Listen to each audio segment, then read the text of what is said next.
வணக்கம். இந்த வீடியோவில் Nifty 50 Bank Nifty Sensex mid cap நிஃப்டியோட இன்ட்ராடே லெவல்ஸ் வந்து பார்ப்போம். நிஃப்டி 50யோட டெய்லி டைம் ஃப்ரேம் வந்து எடுத்திருக்கோம். ஸோ கொஞ்சம் கொஞ்சமாக ஒவ்வொரு இன்ச்சாக மேலே ஏறுற மாதிரி, ஒவ்வொரு படிக்கட்டாக மேலே ஏறுற மாதிரி நிஃப்டி 50 கொஞ்சம் கொஞ்சமாக வந்து மேலே வந்து ஏறிட்டு இருக்குது. ஒரு 2 நாளைக்கு முன்னாடி நம்ம வந்து சொல்லியிருந்தோம் இல்லையா, இது பார்த்திங்க அப்படின்னா ஒரு இன்சைட் பார் கேண்டில் அப்படின்ட்டு. ஸோ இந்த கேண்டில் சைஸ் நம்ம பார்த்தோம் அப்படின்னா இதோட ஹை வந்து இந்த இடத்துல இருக்குது அண்ட் லோ பார்த்திங்க அப்படின்னா இந்த இடத்துல இருக்குது.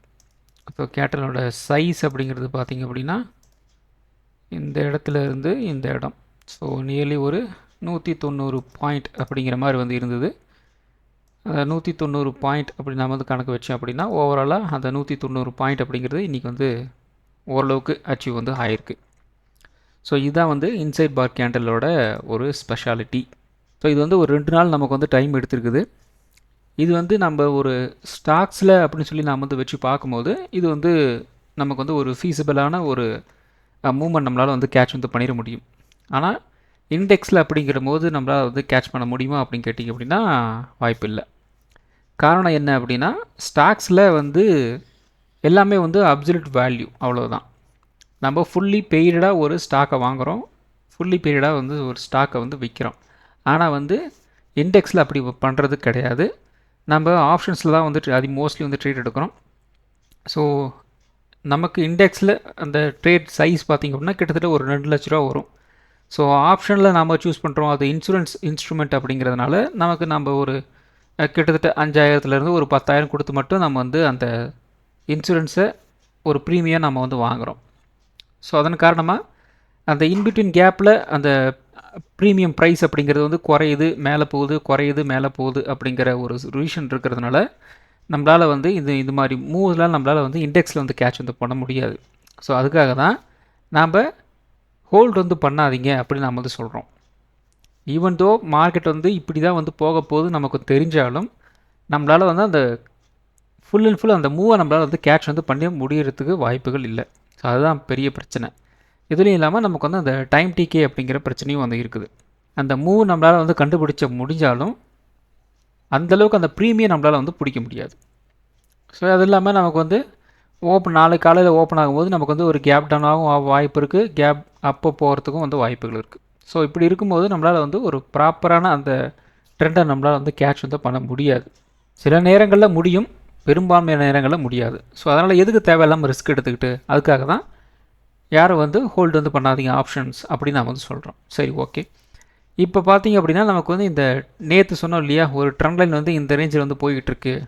ஸோ இந்த இடத்துல வந்து நமக்கு மூவ் ஆனாலும் இந்த ரேஞ்சிலேருந்து இன்னொரு ரேஞ்ச், இந்த ரேஞ்ச் வரைக்கும் வந்து ஒரு மூவ் நாளைக்கு கிடைக்கிறதுக்கு வாய்ப்புகள் இருக்குது அப்படின்னு நம்ம வந்து சொல்லியிருந்தோம். அதே மாதிரி இன்றைக்கி நமக்கு வந்து இந்த மூவை நமக்கு வந்து கிடச்சிருக்கு. ஸோ இப்போ கம்ஃபர்டபுளாக நமக்கு இந்த சேனலை வந்து ஒரு பிரேக் அவுட் வந்து கொடுத்துருக்குறாங்களா அப்படின்னு கேட்டிங்க அப்படின்னா ஓகே, கொடுத்துருக்குறாங்க, சந்தோஷம் அப்படிங்கிற மாதிரி தான் வந்து இருக்குது.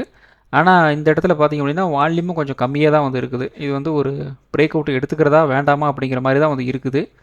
ஸோ இது வரும் நாட்களில் தான் வந்து இது உண்மையிலே வந்து பிரேக் அவுட்டா இல்லை வந்து சும்மா ஐவாஷா அப்படிங்கிறது நமக்கு வந்து தெரியும். பிரச்சனை என்ன அப்படின்னா இன்றைக்கி வந்து எக்ஸ்பைரி. ஸோ அந்த எக்ஸ்பைரி நாளில் வந்து கொஞ்சம் அப்படியே நம்மளை வந்து அந்த ஜிக்ஸாக் வேலையெல்லாம் வந்து காட்டுவாங்க.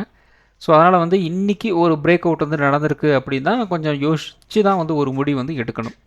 ஸோ அதன் காரணமாக நாளை மார்க்கெட்டோட கண்டிஷன் என்ன அப்படிங்கிறது பார்த்துட்டு தான் இது வந்து ஒரு மறுபடியும் நமக்கு வந்து ஒரு பிரேக் அவுட் வந்து கிடச்சிருக்கா இல்லையா அப்படிங்கிறது நம்மளால் வந்து ஒரு கெஸ் ஒர்க்கே நம்ம நாளைக்கு தான் வந்து பண்ண முடியும்.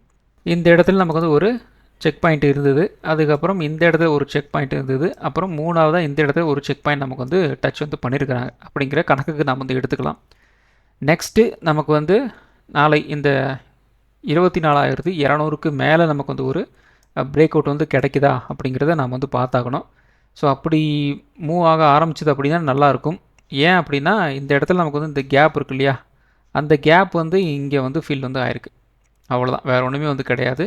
ஸோ இந்த இடத்துல வந்து ஒரு கேப்பு இந்த இடத்துல வரைக்கும் வந்தாங்க, ஆனால் வந்து ஃபுல்லாக வந்து கேப் வந்து ஃபில் பண்ணல. இன்றைக்கி வந்து அந்த கேப் வந்து ஃபில் வந்து பண்ணியிருக்கிறாங்க. இதுதான் வந்து நேற்றே சொல்லியிருந்தோம். ஸோ இந்த அளவுக்கு வந்தாலும் இன்னொரு 100 பாயிண்ட் 150 பாயிண்ட் பக்கம் வந்து போனாலும் இந்த இடத்துல நமக்கு வந்து இந்த கேப் இருக்குது, அந்த கேப்பை வந்து ஃபில் பண்ணுவாங்க அப்படின்னு சொல்லியிருந்தோம். அந்த கேப்பை வந்து ஃபில் வந்து பண்ணியிருக்கிறாங்க. நெக்ஸ்ட்டு நாளை நமக்கு வந்து 24,200 அப்படிங்கிற ரேஞ்ச் வந்து ஒரு முக்கியமான ஒரு ரேஞ்ச் வந்து இருக்க போகுது. ஸோ அந்த பக்கம் போச்சு அப்படின்னா சூப்பர், இந்த பக்கம் வந்துச்சு அப்படின்னாலும் சூப்பர் தான்.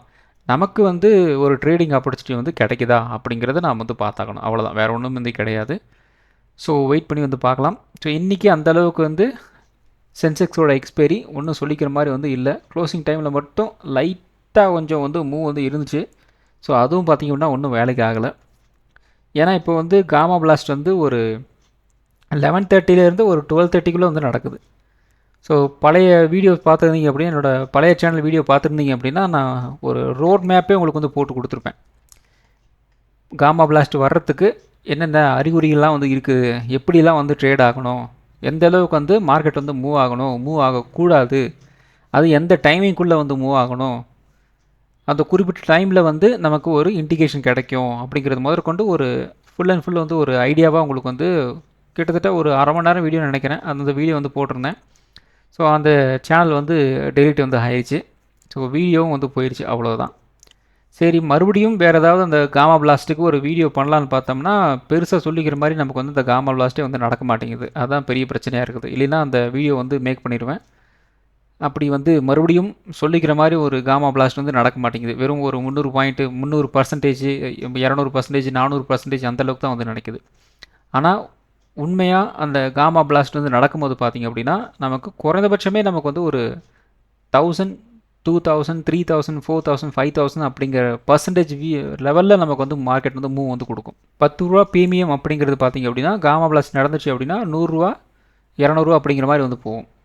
அது எல்லா நாளும் போகாது. கரெக்டாக அந்த காமா பிளாஸ்ட் நடக்கிற அன்னைக்கு கரெக்டாக எக்ஸ்பைரி அன்றைக்கி தான் வந்து நடக்கும். மற்ற நாட்கள்லாம் வந்து அந்தளவுக்கு வந்து எதிர்பார்க்கக்கூடாது. ஸோ மற்ற நாளில் பார்த்திங்க அப்படின்னா வெறும் உங்களுக்கு வந்து ஒரு மேக்ஸிமமே ஒரு 100%, 150% அப்படிங்கிற மாதிரி தான் வந்து மார்க்கெட்டோட மூவ்மெண்ட் வந்து இருக்கும். அந்த காமா பிளாஸ்ட் அப்படிங்கிறது பார்த்திங்க அப்படின்னா அந்த கைண்ட் ஆஃப் ஒரு எக்ஸிட் ஆகுறது. இப்போ நம்ம நெகட்டிவாக போகும்னு நினச்சிட்ருப்போம், ஆனால் வந்து திடீர்னு வந்து மார்க்கெட் வந்து ஒரு பாசிட்டிவாக டேர்ன் ஆகிறதா அந்த காமா பிளாஸ்ட்டாக வந்து போகுது. ஸோ இதுதான் வந்து ஆக்சுவல் விஷயம். ஸோ அது வந்து இப்போ ரீசன்ட் டேஸில் வந்து பெருசாக வந்து நடக்க மாட்டேங்குது. நடந்துச்சு அப்படின்னா அதை வச்சு ஒரு வீடியோ வந்து போடலாம். ஸோ அதுக்காகவாவது அந்த காமா பிளாஸ்ட் வந்து நடக்கணும். வெயிட். ஸோ அடுத்து நிஃப்டி 50யோட 1 ஹவர் சார்ட் வந்து எடுத்திருக்கோம். ஸோ அந்த 1 ஹவர் சார்ட்டில் நமக்கு அகெயின் இந்த சேனலுக்குள்ளே தான் வந்து ட்ரேட் ஆகிருக்கு. பெருசாக இந்த சேனலை விட்டு மேலேயும் போகல, கீழேயும் வரல, அப்படியே வந்து ட்ரேட் ஆகிட்டு இருக்குது. ஸோ கிட்டத்தட்ட நமக்கு வந்து 16ஆம் தேதியிலேருந்து இப்போது 18 முடிஞ்சு போச்சு. ஸோ 2-3 நாளாக நமக்கு வந்து இந்த சேனலுக்குள்ளே தான் வந்து ட்ரேட் ஆகிட்டுருக்கு. 1 ஹவர் சார்ட்டை பொறுத்த வரைக்கும் நமக்கு இந்த சேனலை வந்து உடைக்கணும். அப்படி உடைச்சா மட்டும்தான் ஃபர்தர் மூவ் அப்படிங்கிறது நம்மளால் வந்து கெஸ்ஸே வந்து பண்ண முடியும். அப்படி இல்லை அப்படின்னா வாய்ப்புகள் இல்லை. ஸோ இந்த இடத்துல நமக்கு வந்து ஒரு பெரிய லாஸ்ட் க்ளோசிங்கில் பார்த்திங்கன்னா ஒரு பெரிய புல்லிஷ் கேண்டில் வந்து பிரிண்ட் பண்ணியிருக்கிறாங்க. அப்போ இது வந்து நமக்கு வந்து ஒரு முக்கியமான ஒரு இடமா வந்து நாம் வந்து கன்சிடர் வந்து பண்ணலாம். அப்போது ஒரு 24,200, அதே மாதிரி இந்த இடத்துல பார்த்திங்க அப்படின்னா ஒரு 24,100 அப்படின்னு கூட வந்து வச்சுக்கலாம். ஸோ இந்த ரேஞ்சில் இருந்து நாளைக்கு வந்து மூவ் வந்து எதிர்பார்க்கணும். ஸோ இந்த லோவை கட் பண்ணுறாங்க அப்படின்னா நெகட்டிவ், அதே மாதிரி இந்த ஹையை வந்து கட் பண்ணாங்க அப்படின்னா பாசிட்டிவ் அப்படிங்கிற மாதிரி தான் வந்து இப்போதைக்கு நிலைமை வந்து இருக்குது. ஸோ வெயிட் பண்ணி வந்து பார்ப்போம் இந்த 1 ஹவர் சார்ட் வந்து எப்படி வந்து ரியாக்ட் பண்ண போகுது அப்படின்ட்டு. ஸோ நெக்ஸ்ட்டு நிஃப்டி 50யோட 50 மினிட் சார்ட் வந்து எடுத்திருக்கோம். ஸோ 50 மினிட் சார்ட்டில் பொறுத்த வரைக்கும் இன்னும் கொஞ்சம் கிளாரிட்டி நமக்கு வந்து கிடைக்கிது. அதுக்கு ரீசன் என்னென்னு பார்த்திங்க அப்படின்னா இந்த செக் பாயிண்ட்ஸ் தான். ஸோ செக் பாயிண்ட்ஸை பொறுத்த வரைக்கும் குறைந்தபட்சம் நமக்கு வந்து ஒரு 3 செக் பாயிண்ட்ஸ் நமக்கு வந்து கிடைக்கும். ஸோ அப்படி கிடைச்சதுக்கப்புறம் பார்த்திங்கன்னா மார்க்கெட்டோட ரியாக்ஷன் ஏதாவது ஒரு பக்கம் நமக்கு வந்து கிடைக்கும். அப்போது இந்த இடத்துல ஒரு செக் பாயிண்ட்ஸ் இருக்குது, இந்த இடத்துல இருக்குது, அதே மாதிரி இந்த இடத்துலையும் இருக்குது, அதுக்கப்புறம் இந்த இடத்துலையும் நமக்கு வந்து கிடச்சிருக்கு. ஸோ 4 செக் பாயிண்ட்ஸ் வந்து ரெசிஸ்டன்ஸில் வந்து கிடச்சிருச்சு. அதே மாதிரி டவுன் சைட்லையும் பார்த்திங்க அப்படின்னா இந்த இடத்துல 1, அதே மாதிரி இந்த இடத்துல 1, இந்த இடத்துல 1 அப்படிங்கிற மாதிரி 3 செக் பாயிண்ட்ஸ் நமக்கு வந்து கிடச்சிருக்கு. ஸோ நாளை நமக்கு வந்து இதில் என்ன எதிர்பார்க்கலாம் அப்படின்னா ஒரு செக் பாயிண்ட்ஸ் வந்து இந்த 3 இந்த இடத்துல நமக்கு வந்து 3-4 வந்து கிடச்சிருச்சு. ஸோ இதுக்கு நாளைக்கு ரியாக்ஷன் நமக்கு வந்து கிடைக்கணும். ஸோ அப்படி கிடச்சிது அப்படின்னா நல்லாயிருக்கும். அது அப் ட்ரெண்ட் வந்து கிடச்சிது அப்படின்னா நல்ல ரியாக்ஷன் நமக்கு வந்து மார்க்கெட்டில் வந்து கிடைக்கிறதுக்கு வாய்ப்புகள் இருக்குது. இதில் இன்னொரு விஷயம் என்ன, டவுன் சைடு நமக்கு வந்து ஒரு 3 செக் பாயிண்ட்ஸ் தான் வந்து இருக்குது, அப் ட்ரெண்டில் ஒரு 4 இருக்குது. ஸோ அதுக்கு வந்து ஒரு டவுன் சைடு வந்த மாதிரி இருந்துச்சு அப்படின்னா இப்படி வந்து கீழே இறங்குறதுக்கு வந்து வாய்ப்புகள் இருக்குது. ஸோ இந்த இடம் நமக்கு வந்து ஒரு டிசைடிங் ஃபேக்டராக வந்து நாளைக்கு வந்து இருக்கும். எந்த இடம் அப்படின்னா கிட்டத்தட்ட ஒரு 24,100 கூட நம்ம வந்து வச்சுக்கலாம். ஸோ இந்த 24,100 நாளைக்கு வந்து ஒரு முக்கியமான ஒரு ஏரியாவாக வந்து இருக்கும். ஏன்னா இந்த இடத்துல ஒரு செக் பாயிண்ட்ஸாக வந்து மாறும். அந்த இடத்துல ஒன்று பிரேக் டவுன் ஆகணும், அப்படி இல்லையா இந்த இடத்துல ஒரு சப்போர்ட் எடுத்துகிட்டு வந்து மார்க்கெட் வந்து அப் ட்ரெண்ட் போகும். அதுக்கு அகெயின் இந்த இடத்துல பார்த்திங்க அப்படின்னா அகெயின் இந்த இடத்துல ரிஜெக்ஷன் பிரிண்ட் பண்ணாங்க அப்படின்னா மறுபடியும் இப்படி வந்து கீழே வரும். இந்த இடத்துல ரிஜெக்ஷன் எதாவது பிரிண்ட் பண்ணாங்கன்னா மறுபடியும் இப்படி வந்து கீழே இறங்கும். மறுபடியும் பார்த்திங்க அப்படின்னா இந்த இடத்துல நமக்கு வந்து ஒரு சப்போர்ட் எடுக்கிறதா வந்து ஒரு ரிஜெக்ஷன் பின் பண்ணுறாங்களா அப்படிங்கிறத பார்க்கணும். அப்படி இந்த இடத்துல ஒரு டவுன் சைடு வந்து ஓப்பன் பண்ணுறாங்க அப்படிங்கிற மாதிரி இருந்துச்சுன்னா இந்த இடத்துல நமக்கு வந்து ஒரு கீழே இறங்குறதுக்கு வாய்ப்புகள் இருக்குது. நாளை வந்து 50 மினிட் சார்ட்டை வச்சு நம்ம வந்து என்ன எதிர்பார்க்கலாம் அப்படின்னா, இந்த இடத்துல நமக்கு நாளை இந்த ஹையை நம்மளால் வந்து கட் பண்ண முடியல அப்படின்னா இப்படி வந்து கீழே இறங்கும். இந்த இடத்துல நமக்கு வந்து ஒரு சப்போர்ட் எடுக்கிறாங்க அப்படின்னா அகைன் இந்த ட்ரெண்டில் நோக்கி வந்து நகரும். ஸோ இந்த இடத்துல நமக்கு வந்து ஒரு பிரேக் அவுட் வந்து கிடச்சிருச்சு அப்படின்னா இப்படி வந்து மூவ் ஆகிறதுக்கு வந்து வாய்ப்புகள் இருக்குது. இது மோஸ்ட்லி வந்து பார்த்திங்கன்னா 50 மினிட் சார்ட் வந்து இதுதான் வந்து அந்த ட்ரெண்டாக வந்து இருக்க போகுது. அதுக்கப்புறம் சென்செக்ஸோட 5 மினிட் சார்ட் வந்து எடுத்திருக்கோம். ஸோ 5 மினிட் சார்ட் பார்த்திங்கன்னா இன்றைக்கி வந்து ஒரு ட்ரையாங்கிள் பேட்டர்ன் தான் நமக்கு வந்து ஃபார்ம் ஆகி வந்து முடிஞ்சிருந்தது. ஸோ க்ளோசிங் டைமில் வந்து ஒரு நல்ல மூவ் அப்படிங்கிற மாதிரி நமக்கு வந்து சென்செக்ஸில் வந்து கிடச்சிது. ஸோ சென்செக்ஸில் யாராவது ட்ரேட் எடுத்தீங்க அப்படின்னா கமெண்ட் வந்து பண்ணுங்கள், எந்த அளவுக்கு வந்து மூவ் உங்களால் வந்து கேட்ச் பண்ண முடியுது அப்படின்ட்டு. பர்சன்டேஜ் மட்டும் வந்து மென்ஷன் பண்ணுங்கள், இவ்வளோ ப்ராஃபிட் பண்ணேன் எவ்வளோ ப்ராஃபிட் பண்ணோம் அப்படிங்கிற மாதிரிலாம் வேண்டாம். ஜஸ்ட் எவ்வளோ பர்சன்டேஜ் வந்து உங்களால் வந்து கேட்ச் பண்ண முடிஞ்சது அப்படிங்கிறத மட்டும் வந்து கமெண்ட் பண்ணுங்கள். ஏன்னா நான் சென்செக்ஸ் வந்து டச் பண்ணுறது வந்து கிடையாது. ஸோ இந்த இடத்துல நமக்கு வந்து இந்த ட்ரையாங்கிள் பேட்டர்ன் அப்படிங்கிறது நமக்கு வந்து கிடச்சிருந்தது. ஸோ மோஸ்ட்லி நமக்கு வந்து இந்த பிரேக் அவுட் வந்து நடந்திருக்கு. மறுபடியும் நாளை இந்த இடத்துல ஒரு ரீடெஸ்ட் எடுத்தால் மறுபடியும் இப்படி வந்து ஒரு மூவ் கிடைக்கிறதுக்கு வாய்ப்புகள் இருக்குது. இது அப்படியே வந்து பார்த்திங்க அப்படின்னா இந்த ட்ரையாங்கிள் பேட்டர்ன் கண்டினியூ ஆச்சு அப்படின்னா, அப்படி இல்லாமல் இந்த ரேஞ்ச் டோட்டலாக நமக்கு வந்து ஒரு ஃபேக் மூமெண்ட்டுமாக வந்து இருக்கிறதுக்கு வாய்ப்புகள் இருக்குது. ஏன் அப்படின்னா இன்றைக்கி எக்ஸ்பைரி இல்லையா சென்செக்ஸில். ஸோ அதை நம்மளால் வந்து ஒரு ட்ராப் க்ரியேட் பண்ணணும் அப்படின்னா இது மாதிரி மூவெல்லாம் வந்து கொண்டு வருவாங்க. அப்போ என்ன நடக்கலாம் அப்படின்னா இப்படி வந்து கீழே இறங்குறதுக்கு வந்து வாய்ப்புகள் இருக்குது. ஏன்னா இதை பேஸ் பண்ணி நிறைய பேர் என்ன பண்ணியிருப்பாங்க, கால் ஆப்ஷன் வந்து ஹோல்டு வந்து பண்ணியிருப்பாங்க. ஸோ அவங்களெல்லாம் வந்து ட்ராப் பண்ணணும் அப்படின்னா வேறு வழி வந்து கிடையாது, இந்த அளவுக்கு வந்து மார்க்கெட் வந்து ஏற்றி விடணும். ஸோ அப்படி ஏற்றி விடும்போது தான் சின்ன சின்ன ட்ரேடர்ஸ் எல்லாம் வந்து வாங்குவோம். ஸோ இப்போ இன்றைக்கி வந்து பாசிட்டிவான ஒரு க்ளோசிங் வந்து கொடுத்துட்டோம் அப்படின்னா நாளைக்கும் மார்க்கெட் வந்து ஒரு பாசிட்டிவான ஒரு க்ளோசிங் வந்து கிடைக்கும், அல்லது வந்து மார்க்கெட் வந்து ஒரு கேப் அப்போ ஓப்பன் ஆகும், நாளைக்கும் மார்க்கெட் வந்து பாசிட்டிவாக போயிடும் அப்படின்ட்டு என்ன நினைப்போம், நம்ம வந்து ஒரு கால் ஆப்ஷன் வந்து வாங்குவோம். அப்போ என்ன பண்ணுவாங்க, மார்க்கெட்டை வந்து ஆப்போசிட்டில் கொண்டு போகிறதுக்கும் வாய்ப்புகள் இருக்குது. ஸோ அது எல்லாமே வந்து இந்த இடத்துல என்ன நடக்க போகுது அப்படிங்கிறது நாளைக்கு வந்து பார்க்கணும். அதாவது ஒரு 77,300 அப்படிங்கிற ரேஞ்ச் நம்ம வந்து சென்செக்ஸில் ஒரு டிசைடிங் ஃபேக்டராக வந்து இருக்க போகுது. ஸோ நிஃப்டி 50 பெருசாக சொல்லிக்கிற மாதிரி வந்து இல்லை. ஸோ நாளைக்காவது வெள்ளிக்கிழமை வெள்ளச்சாமியாவது வந்தால் கூட பரவாயில்ல, ஏதோ ஒரு ட்ரேடிங் ஆப்பர்ச்சுனிட்டி நல்லா வந்து கிடைக்கும். ஏன்னா செல்லிங் வந்து அடிச்சு விட்டாங்கன்னா அப்புறம் ஓரளவுக்கு நல்ல ஒரு ப்ரீமியம் நமக்கு வந்து கிடைக்கும். இப்போ பார்த்திங்க அப்படின்னா ஆப்ஷன் ப்ரீமியத்தில் நமக்கு வந்து புட் ஆப்ஷன் கொஞ்சம் அதிகமாக இருக்குதுன்னு நினைக்கிறேன். ப்ரீமியம்லாம் கொஞ்சம் அதிகமாக இருக்குது கால் ஆப்ஷனை பொறுத்த வரைக்கும். அதுக்கு ரீசன் என்னென்னு பார்த்திங்க அப்படின்னா கொஞ்சம் கீழே மார்க்கெட் வந்து கீழே இறங்கிருமோ அப்படிங்கிற பயம் வந்து நிறைய பேருக்கு வந்து இருக்குது. ஸோ அதன் காரணமாக என்ன பண்ணுறாங்க அப்படின்னா புட்டை வந்து அதிகமாக வந்து செல் பண்ணுறாங்க. ஸோ நிறைய பேர் வந்து செல் பண்ணும்போது ஆட்டோமேட்டிக்காக உங்களுக்கு என்ன நடக்குது, அந்த ப்ரீமியம் வந்து இன்க்ரீஸ் ஆகுது. ஸோ அது கூட வந்து ஒரு ரீசனாக வந்து இருக்கலாம். அதாவது மார்க்கெட் மேலே போகிறது டவுட்டு, அல்லது வந்து கீழே தான் கொஞ்சம் அதிகமாக போகிறதுக்கு டவுட்டு, அதாவது போகுமோ அப்படிங்கிற மாதிரி ஒரு மென்டாலிட்டியில் வந்து இருக்கிறாங்க, ஒரு சென்டிமெண்ட்டில் இருக்கிறாங்க. ஸோ அதனால தான் வந்து கொஞ்சம் வந்து புட் ஆப்ஷனோட ப்ரீமியம் கொஞ்சம் அதிகமாக வந்து இருக்குது. ஸோ வெயிட் பண்ணி வந்து பார்ப்போம் நாளை வந்து என்ன ரியாக்ஷன் வந்து மார்க்கெட் வந்து கொடுக்க போகுது அப்படின்ட்டு. ஓவராலாக இன்றைக்கி வந்து ஒரு ரேஞ்ச் பவுண்டாக தான் வந்து ட்ரேடாக வந்து முடிஞ்சிருக்கு. ஸோ நாளை நமக்கு வந்து ரெசன்ஸாக ஒரு ரேஞ்ச் பவுண்டாக வந்து இருந்துச்சு அப்படின்னா 24,200 ரெசன்ஸாக வந்து இருக்கும். சப்போர்ட் வந்து 24,000 வந்து இருக்கலாம். 24,000 உடைச்சாங்க அப்படின்னா குறைந்தபட்சம் ஒரு 23,850 இந்த ரேஞ்ச் வரைக்கும் வந்து கீழே இறங்குறதுக்கு வந்து வாய்ப்புகள் இருக்குது. ஸோ ஆக்சுவலாக பார்த்திங்க அப்படின்னா இன்றைக்கே நமக்கு ஒரு நல்ல மூவ் வந்து கிடச்சிருக்கணும். ஏன்னா நேற்று வந்து பெருசாக வந்து ஒரு மூவ் வந்து இல்லை, ஏன்னா வந்து ஒரு சின்ன ஒரு மூவாக வந்து இருந்தது. ஸோ இன்றைக்கி பார்த்திங்க அப்படின்னா கொஞ்சம் வந்து அதுக்கு வந்து ஒரு ரியாக்ஷன் வந்து மார்க்கெட்டில் வந்து இருக்கும் அப்படின்னு நான் காலையிலே வந்து எதிர்பார்த்தேன். ஸோ இந்த இடத்துல ஒரு 10 மணி வரைக்குமே கொஞ்சம் மூவ் வந்து கிடச்சிது இல்லையா. ஸோ அதை பேஸ் பண்ணி நான் வந்து கெஸ் பண்ணி வச்சுருந்தேன். இருந்தாலும் பார்த்திங்க அப்படின்னா இந்த ஓப்பனிங் லோ வந்து கட் பண்ணுறத, அதுக்கப்புறம் இந்த ஓப்பனிங் ஹையும் வந்து பெருசாக வந்து கட் பண்ணாமே சுற்றிட்டு இருந்தாங்க. ஸோ அதுக்கப்புறம் தான் நான் வந்து நம்ம வாட்ஸ்அப் சேனலில் சொல்லியிருந்தேன்.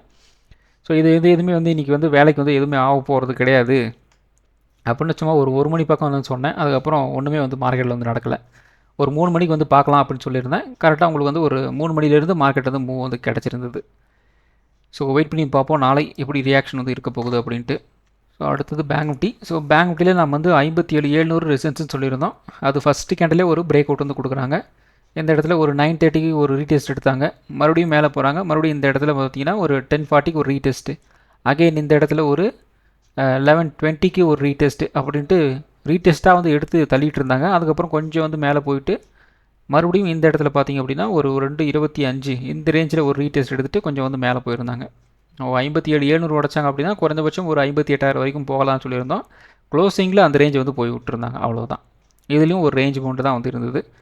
ஸோ நாளை பேங்க் நிஃப்டியில் ஒரு ரேஞ்ச் பவுண்டாக வந்துருச்சு அப்படின்னா 58,200 ரெசன்ஸாக வந்து இருக்கும். சப்போர்ட் வந்து ஒரு 57,700 வந்து இருக்கலாம். 57,700 உடைச்சாங்க அப்படின்னா குறைந்தபட்சம் ஒரு 57,400 வரைக்கும் வந்து கீழே இறங்குறதுக்கு வந்து வாய்ப்புகள் இருக்குது. 58,200 ஒரு பிரேக் அவுட் வந்து ஆச்சு அப்படின்னா ஒரு 58,500 இந்த ரேஞ்ச் வரைக்கும் ஒரு அப் அண்ட் போகிறதுக்கு வந்து வாய்ப்புகள் இருக்குது. ஸோ அடுத்தது சென்செக்ஸ். ஸோ சென்செக்ஸ் வந்து ரேஞ்ச் பவுண்டு தான், பெருசாக சொல்லிக்கிற மாதிரி வந்து இல்லை. ஒரு 77,400லேருந்து ஒரு 77,000 இதுக்குள்ளே தான் வந்து ட்ரேடாகி வந்து முடிஞ்சிருந்தது. ஸோ நாளை நமக்கு வந்து ஒரு ரேஞ்ச் பவுண்டாக வந்துருச்சு அப்படின்னா ஒரு 77,600 ரெசன்ஸாக வந்து இருக்கும். சப்போர்ட் வந்து ஒரு 77,000 இருக்கலாம். 77,000 உடைச்சாங்க அப்படின்னா குறைந்தபட்சம் ஒரு 76,600 வரைக்கும் வந்து கீழே இறங்குறதுக்கு வந்து வாய்ப்புகள் இருக்குது. 77,600 உடைச்சாங்க அப்படின்னா ஒரு 78,000 வரைக்கும் போகிறதுக்கு வந்து வாய்ப்புகள் இருக்குது. ஸோ அடுத்தது மிட் கேப் நிஃப்டி இன்றைக்கி சொல்லவே தேவையில்லை. ஒரு டெட் மார்க்கெட்டு, ஒன்றுமே வந்து இல்லை. மேக்ஸிமமே பார்த்திங்க அப்படின்னா ஒரு 40 பாயிண்ட் தான் வந்து மூவே வந்து நடந்திருக்கு. பெருசாக சொல்லிக்கிற மாதிரி வந்து இல்லை. ஸோ நாளைக்கு வந்து சேம் லெவல் தான். இந்த 14,600க்கு மேலே போச்சு அப்படின்னா ஒரு 100 பாயிண்ட் கேப் சான்சஸ் இருக்குது. ஒரு 14,700 வரைக்கும் போகலாம். இல்லை அப்படின்னா மறுபடியும் வந்து கீழே இறங்குறதுக்கு வந்து வாய்ப்புகள் இருக்குது. அப்போ 14,500 சப்போர்ட்டாக வந்து ஆக்ட் ஆகலாம். 14,500 உடைச்சாங்க அப்படின்னா ஒரு 14,400 வரைக்கும் வந்து கீழே இறங்குறதுக்கு வந்து வாய்ப்புகள் இருக்குது. ஸோ இந்த வீடியோ ஒரு எஜுகேஷன் பர்பஸ் வீடியோ மட்டும்தான். பை பண்ணுறதுக்கோ செல் பண்ணுறதுக்கோ ரெக்கமெண்டேஷன் வீடியோ கிடையாது. இந்த வீடியோ பிடிச்சிருக்கும் லைக் பண்ணுங்கள், உங்கள் ஃப்ரெண்ட்ஸுக்கு வந்து ஷேர் பண்ணுங்கள். மற்றும் ஒரு வீடியோவில் சந்திப்போம். நன்றி, வணக்கம்.